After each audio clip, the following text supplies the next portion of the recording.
As my father got to be a little older, I would say in his teens, 15, 16, Greenwich Village was sort of at its beginning of its heyday, and I think that was an incredibly attractive to somebody like my dad, somebody who had a free spirit, somebody who had an imagination, somebody who was an artist. And he was able to find a very inexpensive apartment in Greenwich Village with his contemporaries. I mean, writers, painters, sculptors. And I think the commonality there was the passion for art as well as no money. So I think he actually felt quite comfortable there. And I think within Greenwich Village, actually, I think that he met his first sort of father figure there, somebody who was very influential in his life, who happened just to be his landlord, a guy named Albert Strunsky, who my dad calls Papa Strunsky, or everybody called Papa Strunsky, who was just a supporter, just a huge champion of artists. So when you couldn't pay your rent, he kind of let it slip. And at the end, my dad, I think, owed him a ton of money, like $500. I mean, he would actually, when my dad would go hungry, Dad would find, $10 in his coat pocket that he would slip in there. He was on the stage, he was in a small part, and he played this scruffy kid. And he walked onto he was barefoot, and this is his part, and he walked onto the stage, and all of a sudden, he stepped on a nail, and he wasn't supposed to step on a nail, and it hurt like hell, so he didn't know what to do. So he sat down on whatever prop he had, and he stuck his foot up, and he took out the nail, and put some, took the blood away, and he carried on. And the next day, the reviews came out, and this tiny small part, it was all written about. And so every night, he had to pretend to do the same thing. My father drove across country. Well, he didn't drive, so he had to hire somebody who was going across country to drive him to LA.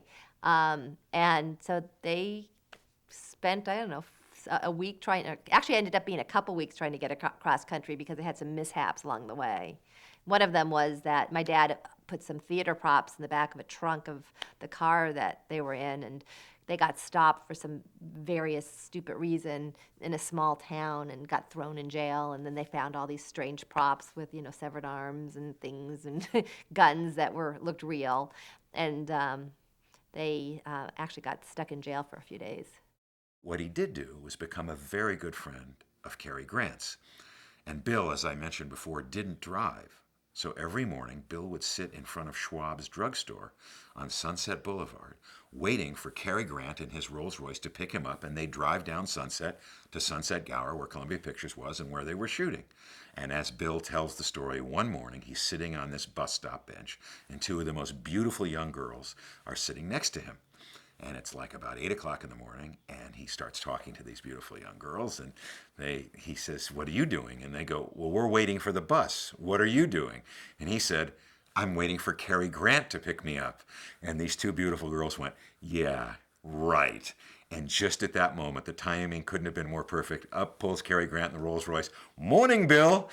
Bill gets in the Rolls Royce and drives away. He said those two girls' mouths are still on the cement, still going, "Oh my God." Another friend at the studio one day said, "You've got to come over to Harry Cohn's office and eat lunch with me." Now, Harry Cohn had his own private dining room where he ate during lunch away from the rest of the studio personnel. And Castle was a little reluctant at first and said, "Well, why do I have to go into the boss's office with you to eat lunch?" And he said, "We got some stuff to talk about." So they get there, and the guy immediately sits to the right of Harry Cohn's desks, and there's only one other chair, which is the chair behind, the boss's chair. So he says, "You sit there." Castle says, "I can't sit." He says, "You sit there." He says, "We'll talk." So they're sitting, right, and they're eating. All of a sudden, Harry Cohn bursts in, says, "What the beep are you sitting, Castle? Get out of here, you're fired." And Castle was just shocked. He didn't know what to say because he had committed this huge breach of etiquette. And he got up and he started to walk out, and both men just burst into laughter. And it was all a setup because they were going to offer him his first picture.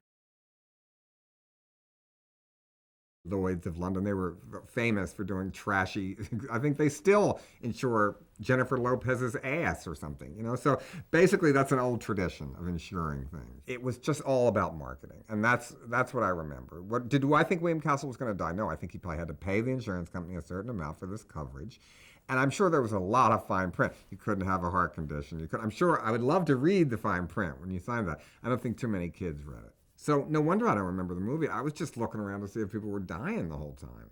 And that's what appealed to me. I thought someone would die. I thought that when I paid to see that movie, that obviously they had done research here, and people die when you see this movie. So the little ghoul in me was really excited and thinking, well, we get to watch a movie, somebody die. It's really going to be a good afternoon up at the Towson Theater where I saw it. House on Haunted Hill was a ghost story, and you didn't get many ghost stories made in the 50s, so that was unusual in itself. And in fact, I remember when I met Castle, I or somebody had made a comment about you making horror films, and he corrected us. He said, I don't make horror films, I make ghost movies, ghost stories. And that's what that was. We'd been hearing about this film for 4 weeks. 4 weeks of waiting for all... Come to the House on Haunted Hill. There will be music and drinks and ghosts, you know, and the Von Dexter music once again. And of course, this wonderful image of a door in pitch black with just screams. And, you know, Elisha Cook looked so creepy anyway. And so that set the tone. Then finally the film starts. And from that moment on, you could hear a pin drop in that theater. And House on Haunted Hill was a scary movie. I mean, you once that woman rolled in, you didn't know what to expect for the rest of the movie. And every time somebody opened the door or something, you were expecting just to see the worst possible thing. But she was a scary image. She had her eyes wide, and she's like this, you know, and she's looking right, you know, big close-up. And that was like, I remember kids running out of the auditorium when that scene came on. And then, of course, the other one is this constant scream that begins from the time the door shuts. And Carol Omart is trapped. And now you look at it and you wonder, why did she look where she was going? Everyone in the house knew there was a vat. Why you keep a vat of acid in the basement? But see, you don't think about these things as a kid. So anyway, here's this enormous vat of acid. And the skeleton, the same one that we've seen on the string running along there, as it touches her shoulder and she falls in, you can't hear her scream for the audience. It was really the beginning of Vincent Price's horror film career. He had done horror films before that. He did The Fly, he did Invisible Man Returns, he did Abbott and Costello Meet Frankenstein. But this is when he really started, I think, promoting himself, or he was being promoted as a horror film actor, starting with House on Haunted Hill. So that's a pivotal movie in many ways. What was so great I remember about House on Haunted Hill, it wasn't a scary old mansion. It was like a Frank Lloyd Wright house or something, wasn't it? You know, in the beginning. I just remember Vincent Price, who I always loved immediately as a kid. I remember the vat of acid. And I remember the skeleton coming out. You know, those were the big moments. The skeleton coming out was that feeling of anarchy. I've never felt in my own movies except twice, when Divine ate dog shit and when they scratched number 2 on the Odorama card. I saw that kind of pandemonium in a theater. That only happened to me twice. It's a great, great moment when you feel this explosion of cheap show business. The second time I saw it, I think people had already seen the film, because that was kind of the idea with the stuff. And they started throwing popcorn boxes at the skeleton. They were trying to grab it, and it was high enough you couldn't really grab it. But I mean, that poor thing got pelted more times by Coke containers and all the way it went. You could hear everybody screaming here. The thing got hit. It didn't stop. It kept going. When I saw it, went up to the projection booth. Otherwise, they would have pulled it, lynched it. These kids would have lynched it. I mean, they would have set it on fire. I mean, the violence that brought out in these kids of like the insane children behavior would have been like bonfires would have broken out in the theater. This incited such bratism. How it got on that cord, I don't know. Did the projectionists have to pull it? It wasn't even mechanical? It was apparently in this little box. Yeah. You could see the box. You would see the box for the whole time. Then it opened like the back cave. But I watched that box the whole time, just waiting. To me, it was probably a plastic skeleton. But fairly substantial, not like the kind you get at Halloween that are made out of cardboard. It was real. And I can picture it to this day. And I'm surprised people didn't hit it and knock it down. Then you have to keep your whole insurance policy for macabre. Then you might die when you were like concussion from emergo. I saw it many times. I didn't just see it once. I went back and saw it, and I went back and saw it. It was probably the first movie besides Cinderella and The Wizard of Oz that I saw repeatedly on my own, though. And you know, at the end, maybe it wasn't even crowded, and I'm still sitting there watching this thing. You know, at the end of the run, I might have gone back one more time just to say goodbye to it. You know, it was that important to me. But I could never tell anybody about any of this stuff. I didn't bother because I knew that I learned early in my life that everything I was interested in, when I would try to talk about it to other children, they would just look at me like I was insane. So I just kept it to myself, or drew it, or made little cutouts of it, or thought about it, dwelled on it, I think would be the real word. I dwelled on it a lot. The Tingler was one of those interesting experiences I had as a young actor that I thought would probably go away very quickly. And it's had legs I had no idea it would ever have. Because it was kind of a throwaway film for me, except I had a good time doing it. But it wasn't like Leave Her to Heaven or The Grapes of Wrath. It wasn't, I didn't think it was going to become a classic, and it has, I guess, in a way. I first met Bill when I did a television series called Annapolis for him, and I had to be in the 50s sometime. And he was coming along then. He'd done a lot of television, and he was coming along, and we got to be friends. He was a wonderful man to work with. He was very easygoing. He had a great sense of humor. He didn't take himself seriously. Enjoyed working with actors. He was fun to be around. So I got to know him and like him. And then over the years we kept in touch. And then I did the Tingler at his invitation. It's interesting what happened. My fiance at the time was Pamela Lincoln, and she got the job. I had nothing to do with it. And then I got a call from Bill, and he said, "Don't you want to be in the picture?" And I said, "Not especially." And he said, "Oh, yes, you do. You want to be there because it would be good publicity, and you're intended as part of the movie, and you can help her."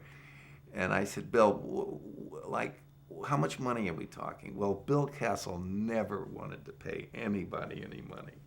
And that was the only negative thing about Bill Castle. He did everything on the cheap.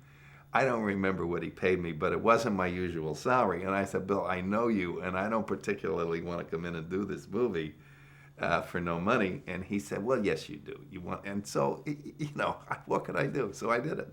With Vincent Price, first of all, Vincent Price was 6'4" and I'm 5'10". And so they gave me a pair of lifts. I never wore lifts in another movie, ever. So I'm in these lifts, and they make me like 2 or 3 inches taller, and very uncomfortable, by the way. Anyway, I'm standing there in my smock, and Vincent is in his smock, and we're looking at these X-rays on the wall. And I turned to Bill, we're setting up a scene, and I turned to Bill and I said, "Bill, who is going to believe that I am Vincent Price's assistant pathologist?" And Bill said, "Nobody." And I said, "Then why am I here?" He said, "You're good for the teenagers." Bill didn't really direct anybody. I mean, after I said, "Who's going to believe this?" And he said, "Nobody." That'll give you an idea of Bill's direction. He didn't say much to anybody. And he always hired very good people. If you understand, in the Tingler, he had some very good actors. And he didn't hire actors that weren't able to cut the mustard. And it was the first movie to ever talk about LSD. And it did, really before anyone had heard about LSD. And so I don't know the story behind that. But it's kind of amazing that it was the first LSD children's movie. I like to think that's part of its appeal. The theater where they had the Tingler was in San Antonio, the middle of San Antonio, called the Texas Theater. Pretty good sized theater. It was a pretty good theater in its day. I don't know what the seats were. I think it was 300-400 seats, probably something like that. But it was one of the old ornate type theaters that they used to have all the time. And then when you pulled up there, the night of the Tingler, they had Tingler all over the marquee and the whole thing, and the posters and all that. I think they even had some standees, as I recall. I think they pulled out all the stops. Everything was there. They had the nurse. Now there were nurses there outside, but at the theater they didn't come inside rows, but they were outside at a table. But the Tingler escapes from the thing and he has a little carrying case. I love that. It's like so chic. His little. Now, where's the Tingler carrying case? I want that too. Basically, just a carry. What's that? Nothing. This little case for the Tingler that's custom made too. It's really very, very glamorous. In Texas theater I was in, they only did, I think, about 18 or 19 seats, because you can't do all the seats in the theater. It's a 300-seat theater. So, but they did them sporadically, like over here, one here, here, so that it was kind of scattered throughout the whole theater. And then they ran the wires to a main control unit that was in the lobby that the guy would control, and he could set off one at a time or whatever he wanted to do with it. So then when the effect takes place, well, he would like hit number 1, number 2, number 3, whatever it was. And believe me, I sat in one of those seats. And the vibrators, you remember the old type thing where the barber used to have the thing and massage your neck and they had the vibrator in the back? That's what it looked like to me, a little bigger than that. Now, I heard it was from maybe war surplus or some sort of thing. I'm not real sure. But it was obviously an offset cam or something that made the thing really vibrate. And it really did. And we actually literally screwed them in the bottoms of these seats. The first screening they had, Bill decided to put a certain amount of seats at the Writers Guild, where they used to have a lot of screenings of movies, where he would wire the seat, and at the scary part of the movie, they would turn on the juice, and the people sitting in those seats would get a jolt, and they would go, ah, and they would scream. I couldn't go to the screening, I remember, so I called my mother, and I was out of town shooting a film, I think, and I called my mother, and I said, listen, I got a couple of tickets, you want to go see the Tingler? She said, sure. So she and my father went to see the screening. My mother was kind of a delicate lady in delicate health. She got one of the seats that was wired. And later when I called her and I said, how was the movie? She said, it was terrible. I said, what happened? She said, well, I was sitting there in the seat watching the movie and you were very good. But suddenly I had this, like I was electrocuted. And she said, it was so scary and awful and terrible. I had to go out and I had a migraine headache because of that movie. Although it was a little more embarrassing when I saw it because there was only a few people that had the buzzers. So, of course, I was quite theatrical reacting to it, and people were just looking at me like I was crazy. Well, some of them knew it, too. They were kids. You know, the ones that were on the seats would, like, purposely really freak out, you know, overreact because other kids were watching them. They were the lucky ones that had the seats. So you really put on a very theatrical show, like you were being electrocuted or something. So I think that spread the myth that it was much more probably a powerful gimmick. Now today, you know, kids are so sophisticated. They're so used to brilliant special effects and everything that I don't know. They would just laugh at it. I don't know if they would go for it today, you know. No, you couldn't rip them off the seat. I remember looking at it. It was like bolted in, kind of. It was like a whole apparatus. It wasn't that easy to rip off. I have a Tingler. I mean, I've felt it in myself. And to me, I knew that these buzzers were there. But for some reason, I didn't see it first run. I didn't see that one downtown where supposedly in Baltimore, maybe they wired all the seats. I saw it when it came to my neighborhood theater, the Towson. And it didn't come to the Senator, which was a much grander theater where House on Haunted Hill was playing. So maybe the Tingler, I don't know. But they didn't wire many seats, just a few, you know. And I would go early and look under each one. And I saw it. I mean, I remember, that's what I'm saying. Where is one of these things? Why does no one have the apparatus known as, what's it called? Percepto. Where is Percepto? How come not one person in the world has one? I want one to go under my desk chair that I work in every day, and every once in a while I can give myself the jolt of it. Did everyone just imagine this? Why isn't there one in the world? Why don't you have one? Why doesn't Terry Castle have one? No one has one. Everyone got thrown out. Someone is hoarding these things, and I want one. Well, I just remember William Castle always had a cigar, and he always had a director's chair with his name on it, something I always wanted as a child. And he was over the top. You know, I always liked Captain Hook and Peter Pan. I liked the Wicked Witch and Snow White and the Wizard of Oz. So I always liked the evil characters. And he was a ham bone, certainly. But he was a movie director. That's the thing I think that very much appealed to me. I certainly, when I was a kid, didn't say I want to be a movie director when I grew up. But I was a puppeteer, and I gave puppet shows all the time. And he influenced that part of my career very, very negatively, because I would try to put these gimmicks in the puppet shows, and they didn't work, and the parents would just look at me like I was insane. It really hurt my career when I would put wax paper over the stage and then hand out kids these glasses so you could see the ghost. You couldn't see anything. It was just kids sitting there, with this wax paper over their face watching a puppet show. So he influenced me always. From the moment he came out, I followed him heavily, and I was just, but so did me as a kid. I mean, kids love William Castle. He was like the best camp counselor you could ever have. Crazy uncle, Gyro Gearloose, this mad inventor that came up with stuff. Well, to me, it was exciting. There he was, the man that thought this stuff up, the man that was going to wire my seats or give me special magical powers to see ghosts and have skeleton. He was a brand name. It was like Campbell's Soup. You saw his name, and I didn't care what, I'd go see it. I mean, I never thought, is there a good William Castle or a bad William Castle? It never entered my mind. I would just go see his movie, and I did up to the very end. I saw Rosemary's Baby. You know, if he was involved, I would see it. He had like a gray, like crew cut kind of short 50s hairdo, and he just was always laughing, and he was dressed always in theatrical wardrobe usually, and also in getting out of a limo or a hearse or in a horror surrounding, or as a movie director. You'd see him always like in a movie chair. That's, I remember his little logo on the posters was, I think, Castle turning around with the director's chair.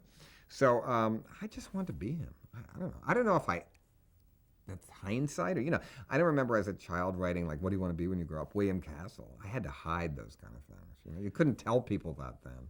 I could think it. Donna Holloway was Bill's associate producer, and today with title escalation, we would be calling her a co-producer or a producer. And she worked side by side with him so that as meetings went on, she would be in every meeting, and she could be an extension of Bill. She brought, good taste. She was a very dignified, very pleasant woman, really bright. You knew it when you were in her presence, and she could be somebody that Bill could bounce ideas off. Donna Holloway was Bill's alter ego. He met Donna when Donna was Harry Cohn's executive secretary. And being executive secretary to Harry Cohn required one special kind of person. And Donna Holloway was that person.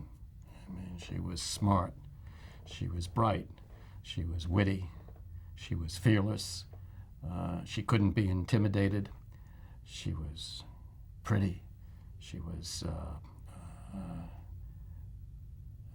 in every sense, a wonderful motion picture executive. Think Rosalind Russell.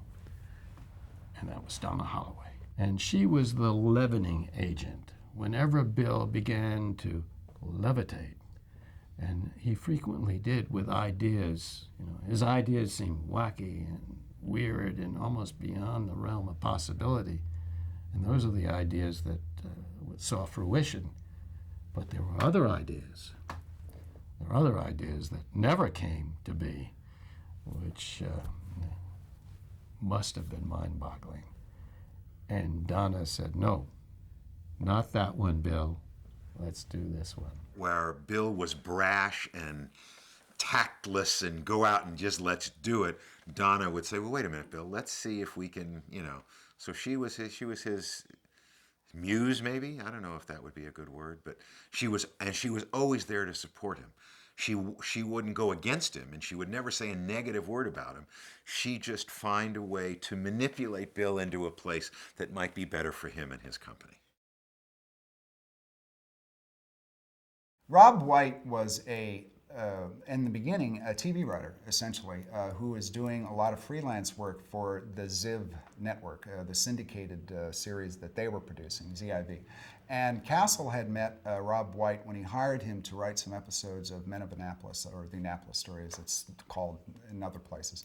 And so he had actually contributed a number of episodes that he had written for this TV show. And it was at the same period when Castle was going to become his own producer and produce Macabre. And he actually went to Sam Katzman at Columbia, Sam Katzman was running Columbia at that point because Harry Cohn was no longer in charge of the studio. And Katzman wouldn't let Castle produce his own movie. They had a kind of an in-house policy. We don't let producers and directors be the same person. So Castle said, and he turned around and he mortgaged his house. He sold all the profits from his TV series that he had done with Rob White, and he bought Macabre and mounted Macabre for himself, and it cost him $90,000. And Rob White wrote Macabre. And I think what's interesting is that in a sense, Rob White was very responsible for the William Castle we know today. He had a lot to do with his early successes, because if you look at the credits, it's not only Macabre, but it's also House on the Haunted Hill, it's also Tingler, and it's also Homicidal, which by general consensus are four of the best movies that Castle was ever associated with, all written by the same man. And I think one of the qualities that Castle really liked in Rob White was that he was extremely bitter and extremely cynical. He was, some guy who just didn't take it from anybody. He'd seen it all, he had done it all, and he knew everybody was out to screw him, especially women, which is an interesting thread in those early pictures, because if you go back and you look at Macabre and you look at Homicidal and you look at House on Haunted Hill and you look on the Tingler, there are a lot of mates, wives in there who are very nasty, scheming people. They're usually the ones who are at the bottom of any plots to either drive the hero insane or to collect his insurance or whatnot. That arose from a couple of bad divorces that Rob White had gone through. But unlike other people who kind of say, well, that's one of life's misfortunes, I'll move on, I'm not going to hate all women, I think he became a bit of a misogynist. And that, I think, kind of tickled Castle's funny bone. But by the time of Homicidal, the relationship was wearing kind of thin. They essentially parted ways after Homicidal, and it was for a number of reasons. One of them, of course, the one that always breaks up a lot of relationships in Hollywood, was money.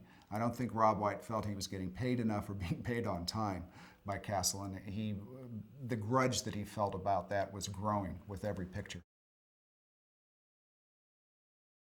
And I hadn't had one for years, and I taught in prison for a long time. And one of my prisoners that was in my class said, I got a whole carton of them in my garage, and I'm going to write my mother, because he had 20 years or something, he wasn't getting out, and my mother's going to send you some, and she did. And he used to be a projectionist. So he was the criminal projectionist. Actually sent me my personal ghost viewer that is on the bookshelf in my bedroom. And you could take it home. So you couldn't take home the skeleton. You couldn't take home the buzzer under your seat. I mean, some might have pried it off, but you couldn't. But this you could. And certainly this inspired the Odorama card, which I used later. This I wrote for the Associated Press in 1960. William Castle, who is never prone to understatement, says the gimmick in his latest scare epic is the best in the history of the theater. This covers a lot of ground, since theater history spans from Sophocles to the Three Stooges. Yet Castle said his idea for Homicidal has never been tried by any of his artistic predecessors. Just what is it? Ah, he said, I never reveal my gimmicks before the picture is released. Castle, a squared-off, wire-haired film veteran, but no square, has made a career and a tidy fortune of out-gimmicking his competitors. It started with Macabre, he related with relish. I had no gimmick on the screen. The thing was the insurance policy on any patron who might be frightened to death. He marched upward with the House on Haunted Hill, for which he employed a skeleton sailing over the patron's head. Then came the Tingler, which was literally so, the theater seats being wired for shock. His latest accomplishment was 13 Ghosts, which were visible through special spectacles, but unseen by the naked eye. Columbia ordered only 1,600,000 of the glasses, which I told them was not enough. The final order was 13 million. Perhaps a bit of an exaggeration. Now comes Homicidal with his gimmick supreme. It is his most ambitious effort so far. Imagine, 20 shooting days. I've only had 10 or 11 before. Even with his quickie schedules and despite the sneers of critics, Castle has compounded an amazing record. His financial success has heartened him to try for the realm of his master, Alfred Hitchcock. That's where I've always been aiming, Castle admitted. I've always wanted to do the Hitchcock kind of picture. I never got a chance to come close before I went into business for myself. I was always stuck with directing westerns and action pictures. Ever since I started producing my own films, I've been limited by short budgets. Now I think I'm ready to move into the Hitchcock field. If I can evidence half the artistry he has, I'll be happy. Castle added with a grin that Hitchcock seems to be leaning in his direction. One reviewer even commented that with Psycho, Hitchcock seemed to be emulating Castle. If so, that's not bad emulation.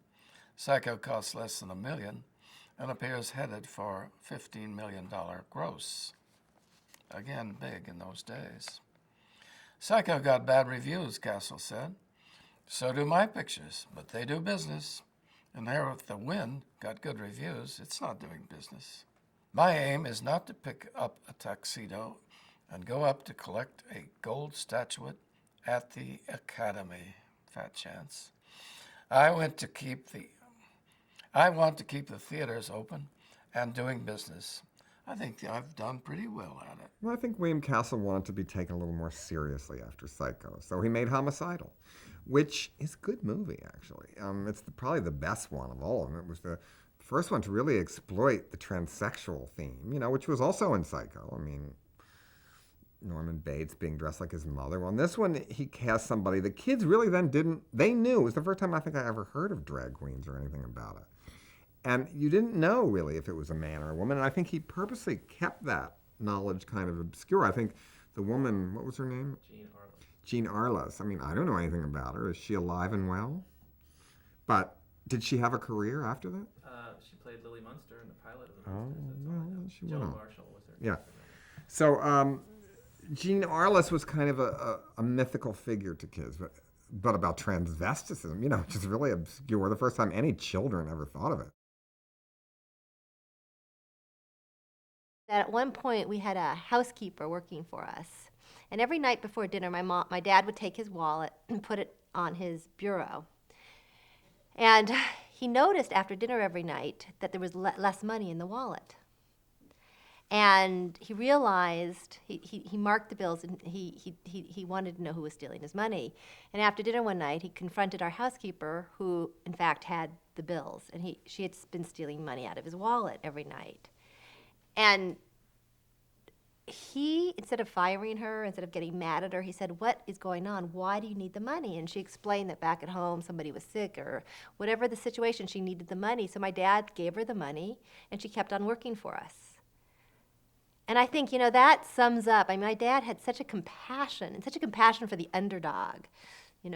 Somebody, he understood struggle. He struggled. He understood it. He didn't believe in organized religion. He believed all paths lead to the same place. He was a deeply spiritual man, though. Everything was about, it was about spirituality. It was about virtue. It was about morality. It was the sunset. It was, it was dreams. It was a lot of dreams and a lot of romantic dreams. He would say to me at our house at the beach, he would say, "Look in the horizon, Terry. One day you will meet the perfect soulmate for you out there." It was always that sort of, life to wonder and to learn about. And it was constantly lessons, life lessons. I remember he told me he had spoken to Joan and she wanted me to come over to her apartment in Hollywood and meet with her and talk about the part. And so I went over and knocked on her door, and she came to the door, and couldn't have been sweeter. Very loving, gracious, everything I imagined and more. And how exciting to be going to this movie star's home and just being in her presence and being able to work with her. So she went upstairs. She said that she would be right down, and to give her about 10 minutes, that she was scrubbing her bathroom floor. And I was just in awe of that. I thought, that's amazing. This Amazon of a movie star is scrubbing her bathroom floor. And she told me she took great pride in that, and it kept her I don't think these were her words, but what she was really saying was it grounded her. It kept her in touch with reality, and she did it every day. She never missed a day. And her bathroom was very clean, I guess. So I waited about 10 minutes, and I looked around her apartment, and she would talk to me. She would shout down, say she'd be right down. So she finally came down. She opened a bottle of champagne and just started talking about her past. And of course I listened. And she got into some very, very personal areas. But prior to this, I had, out of respect, called her Miss Crawford. And I remember she put her arm around me and said, "Oh, darling, call me Joan." And so I just, I thought I had a very good friend, and we talked about the part, and she talked about some very personal things about her affair with Franchotone and other things, and I left feeling very good. The first time when I arrived at the studio for our rehearsal with the entire cast, she was, I came in with a Diet Coke, and she took a personal affront to that. She didn't like it. She made a point of it, and she said that she would have an entire case of Diet Pepsis for me. And I think she assumed that I knew she was a Pepsi-Cola heiress, and so she, I think in her demented mind, she thought maybe I had done it on purpose, because that was the feeling I got. It wasn't like something that is quite funny. I mean, it could be a joke, but it wasn't for her. Everybody that I knew thought what a great privilege to work with Joan Crawford, that she was a star, and everyone around the world knew who she was, and how exciting it must be for you to be working with her. Well, I didn't think of it that way, because I had, if you remember Straight Jacket, I had a lot of very I had to be very difficult and strange with her. I had to walk that fine line between loving her and being ready to, do her in, and for my own history as the character. I do remember her quite well. I remember sitting on her lap. I remember getting a Pepsi refrigerator delivered to our house, which was kind of cool. I remember her charm bracelet constantly clicking, click, click, click, click, click, click. And I remember her big old forehead, and she was very imposing. She was actually quite nice. She had coolers of Pepsi that she gave out to the cast, or to all the people. Anybody who wanted it, Pepsi was overflowing. So for anybody who wanted, there was cold Pepsi. And the doctor in the piece, the man who played the doctor, couldn't act. He was maybe in high school or college. He did some amateur acting. He was really the vice president of Pepsi. And she had told him that he could have this part. And it was all arranged, and they got, I guess, some kind of Pepsi promotion, or somehow, I don't know how it worked, but he was made happy. And so we had problems because he couldn't say his lines. I think it was a huge, huge coup of my father's to get somebody like Joan Crawford, who was a huge name. I mean, she was older at that point, but she was a huge name. I remember sitting on her lap. And the daughter was Diane Baker, who I looked like when I was little, apparently, when she was little. And I was supposed to play her as a little girl because I wanted to be an actress, desperately wanted to be an actress. And I practiced this, scene for a month, for 2 months, where I would lie on the couch and my dad would say action, and I'd wake up and I'd walk over and I'd witness, I didn't know what, but something horrible. And my eyes would go wide, and I was terrified, and I had it down to a science. And on the day that we were going to film this, I got there in probably my party dress and had my hair and my makeup and my costume done, and the whole thing was in my pajamas. And they called action, and I screamed, "Not for me!" And thank God my mom was smart enough to tell my father he better have somebody standing by. But of course, when I saw it, I said I could have done it better. But Jeffrey, she worked on that picture as she would work on any movie she ever made. She treated the material on Straight Jacket as if she was doing Mildred Pierce. You name a movie, and it was as if it was the best movie that she had been offered, that it was the best writing, it was the best everything. She wanted it to be as perfect. She wanted me to be as good as I could be, to the extent that she had a photographer follow me at moments and have them snap a picture of my outfit, and then she'd have it rushed back. It was, the Polaroid. She'd have it pulled out, and immediately she'd have the costumer see that it was uneven, and they immediately pulled the clothes off me, and were immediately straightened the dress, even the dress, so that I would be impeccable. Now, you don't find people looking out for the other actors that way today. If an actor had something hanging from that was bothersome, that didn't look right, she'd have it checked and had them immediately fix it. Joan was very demanding as to what would go into the requirements of a tour, in addition to the Greyhound bus equipped with all the amenities. She wanted very specific city route maps so that she could see how the bus would go from one theater to another in the most efficient and shortest amount of time.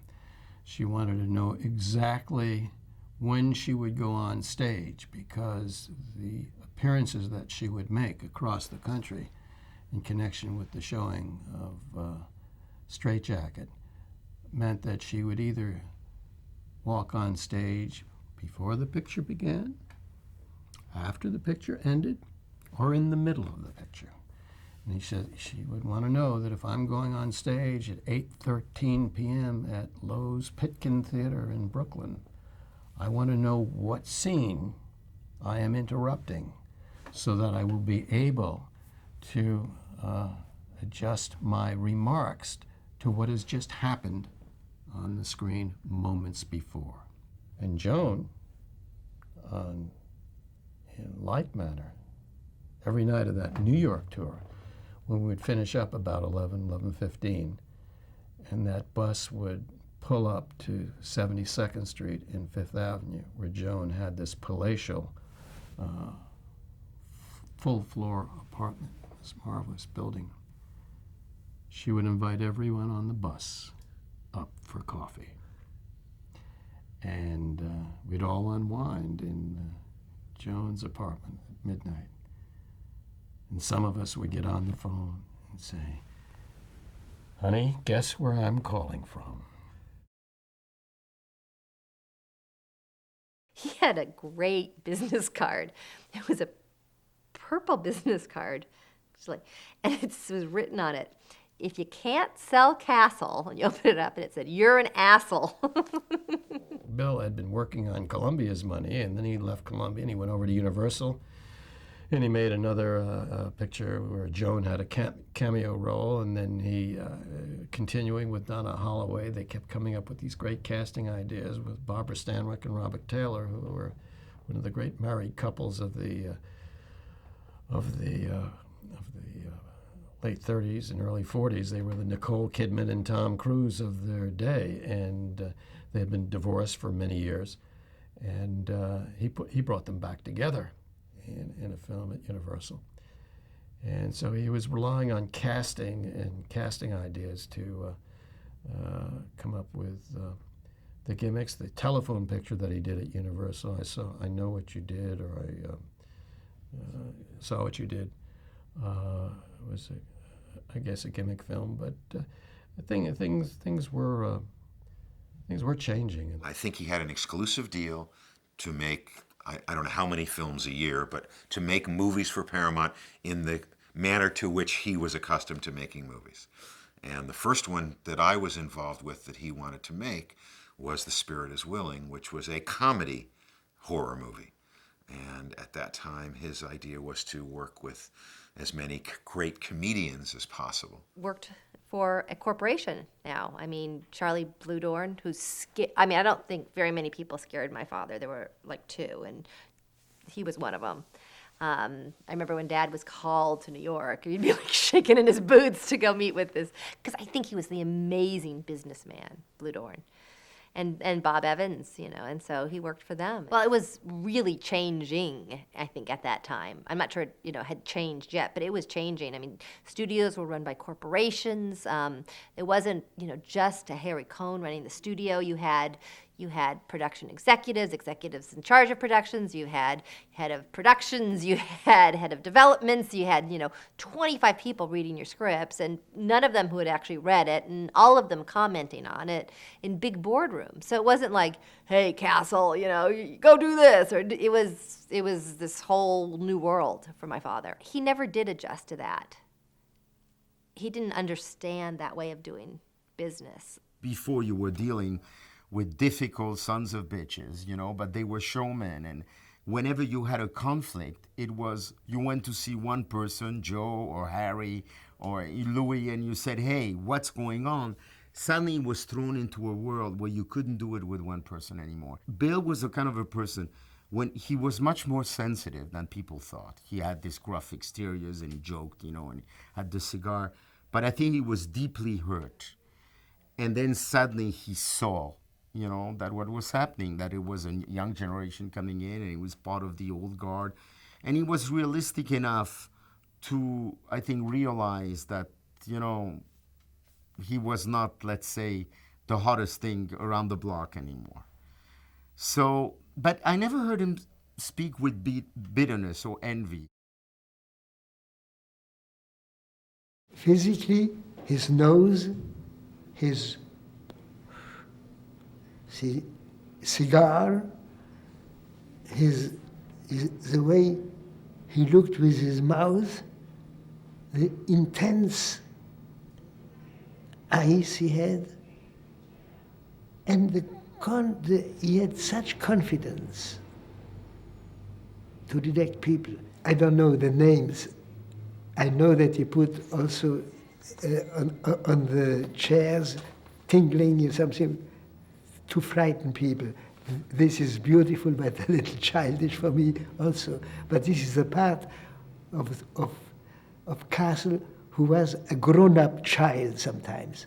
But he was so sincere. He was really, I liked him very much. When he saw me in the theater, and he saw youth, maturity, old age, and death, and when he saw the cage, the creation of the world, all my soul was working there.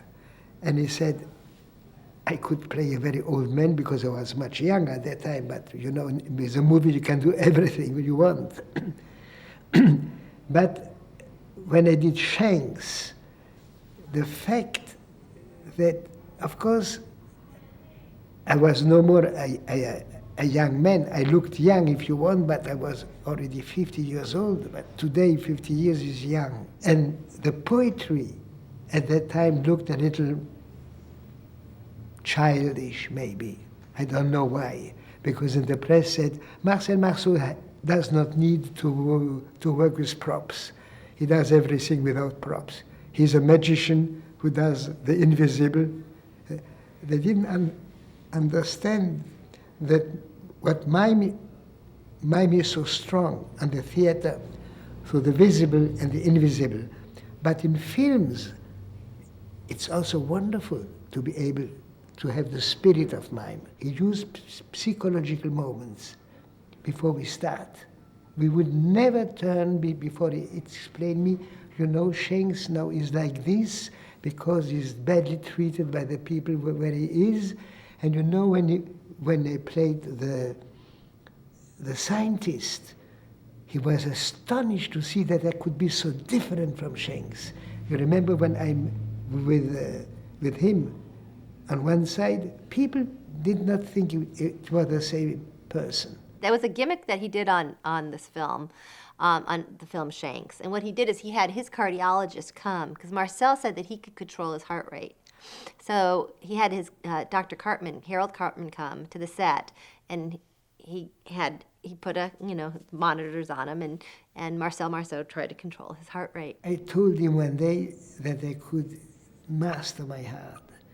I could stay without breathing for 3 minutes, and the heart would have the same constant. he was very much interested by this, that I could control my heart. And Bill wanted a big opening night. He was convinced we had to have a big opening night. So he got me and several other people to buy tickets and to keep leaving the theater and go around to the box office and buy tickets so that the number of sales on the opening night would look like the theater had a fair audience. The problem was, and we didn't know this till afterwards, is that every time you went out the exit in the back, the alarm went off. So they knew in the box office that we were going in the front door and out the back door and in the front door and out the back door. But this was Bill's idea of how to get a big opening night. There were about 12 people in the theater, but we sold about 300 tickets. And Bill, of course, gave us the money so that he would have a decent opening night. Bill got an allowance from his business manager every week. Every week his business manager came to the office to him to sign checks, and he was given $200-300 in cash to spend. That was before ATM machines. And he never spent the money. You know, I wasn't making any money, and I was so grateful to work with him that I usually paid for a sandwich down at the coffee shop, and he never really paid for much. Everything was taken care of. So he had extra cash, and in the downstairs first floor of the building he was in was a bank, and he actually had a safe deposit box where he put this cash every week. It was like his nest egg for use without having to ask Ellen if it's all right, whatever he wanted to use it for. Bug is released around the country, his next film that I worked on, and he's got opening weekend, and he's calling around to all the theaters, and they all know him intimately because he's probably been to every theater where his movies have shown. And he's asking, you know, by first name basis, say, Roger, how's the weekend looking? And he was talking on a Saturday night. He says, well, we're at da-da-da-da-da. We've got, we're at 60% capacity. Where are you going to be tomorrow?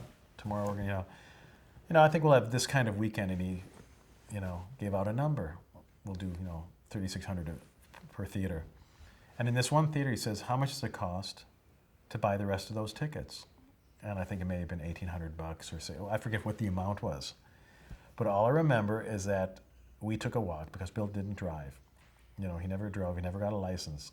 He had a driver, but it was a Sunday. We walked down. Actually, it was Saturday. We walked down, got into the safe deposit box. He took out this cash. We walked from Wilshire and Crescent Drive to the Beverly Hills Hotel, where he went in and transferred the money to the theater so that on Monday morning, the bookers would look at the numbers at that theater and going, look at the number on this screen. I'm telling you, let's hold it over a second week. And that was Bill. He wanted to make sure his films were successful. I would walk 2 blocks to Castle's office, which I believe was on Cannon, 2 or 3 blocks. And we would sit on a sofa and we would talk. And all this time, having heard about him by then, I realized he had worked for Harry Cohn. I had read that fabulous Bob Thomas book. And what I really wanted was to get a good Harry Cohn story from him. His assistant said, Bill Castle will never say anything bad about Harry Cohn. He never will. He worked a decade and a half for him, and he just went through the ringer. He went through the 3rd ring of hell with this guy, as did everybody.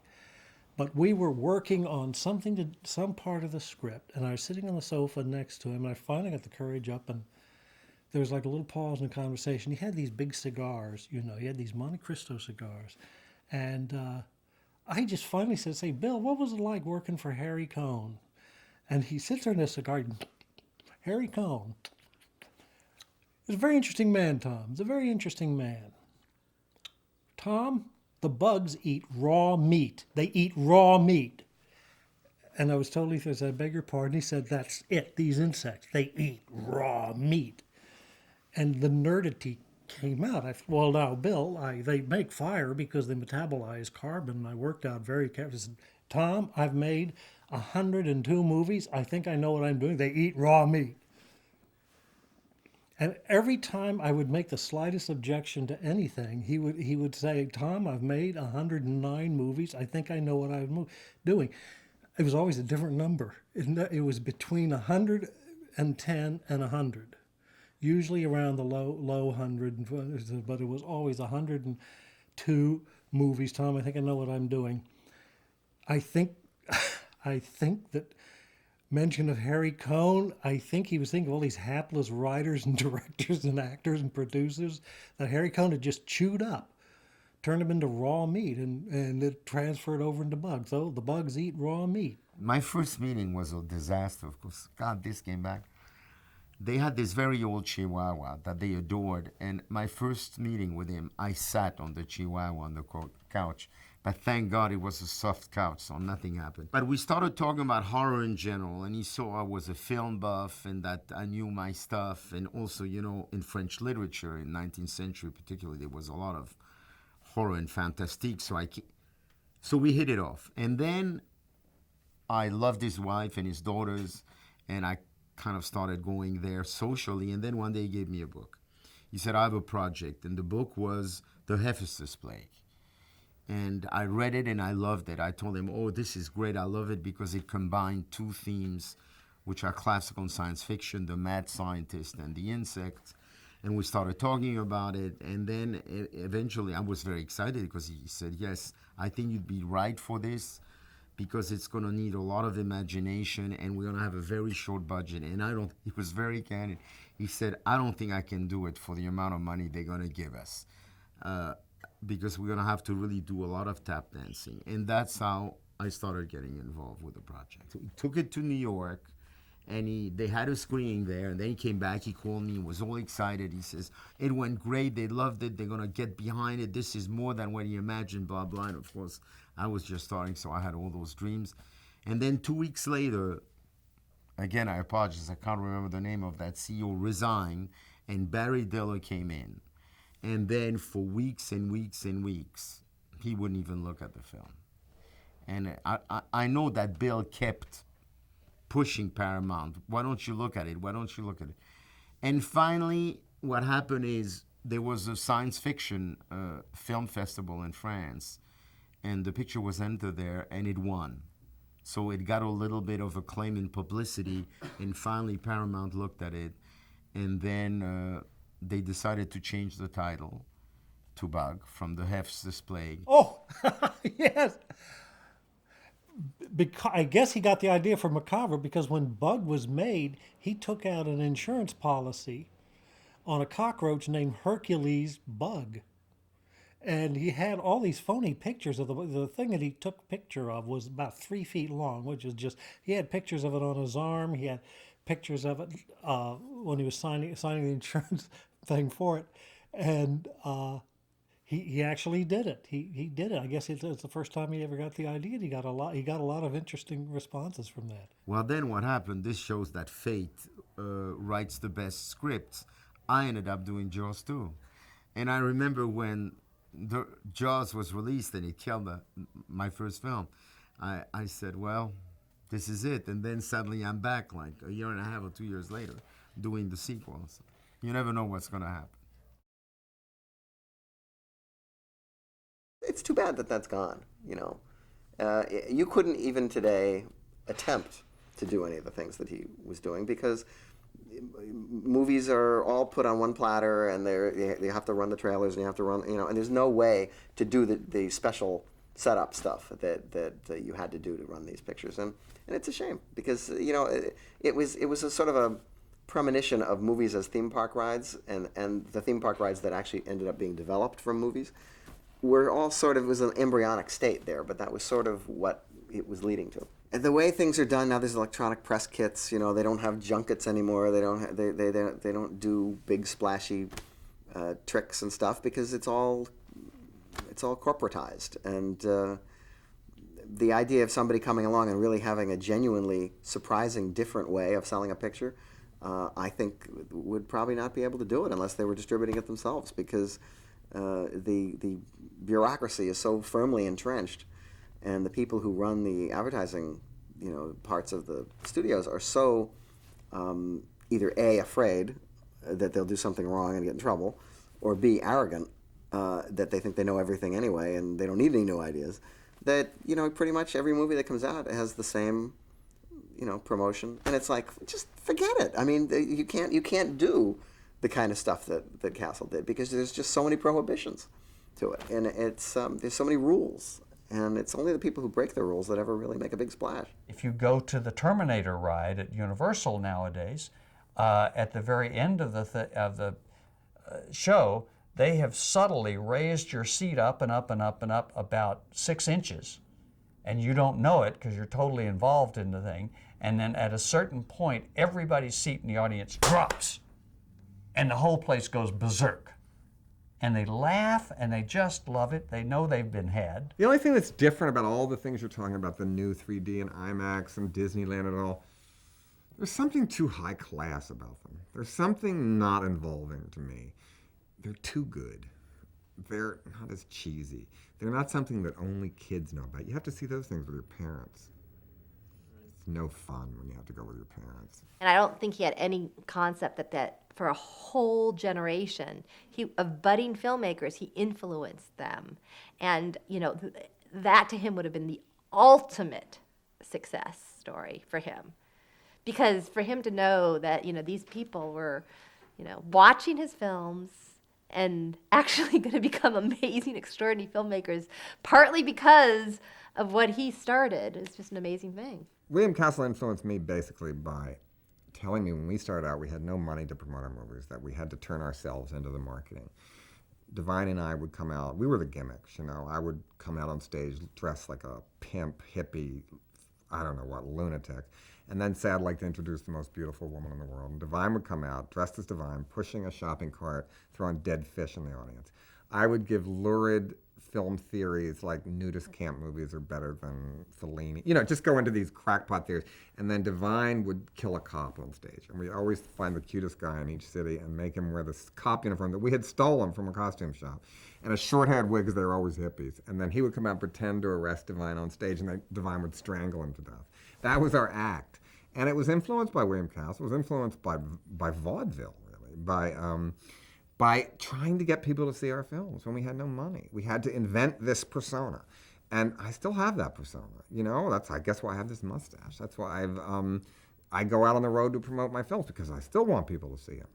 And William Castle certainly set the example to me of how to do it and have a good time and not take yourself too seriously and never be pretentious about it. Well, Matinee is set in 1962 during the Cuban Missile Crisis and was made in 1992, which was later than that.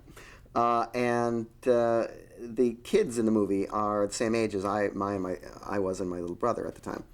The original script for Matinee did not include the Cuban Missile Crisis. It was more of a fantasy taking place in a movie theater.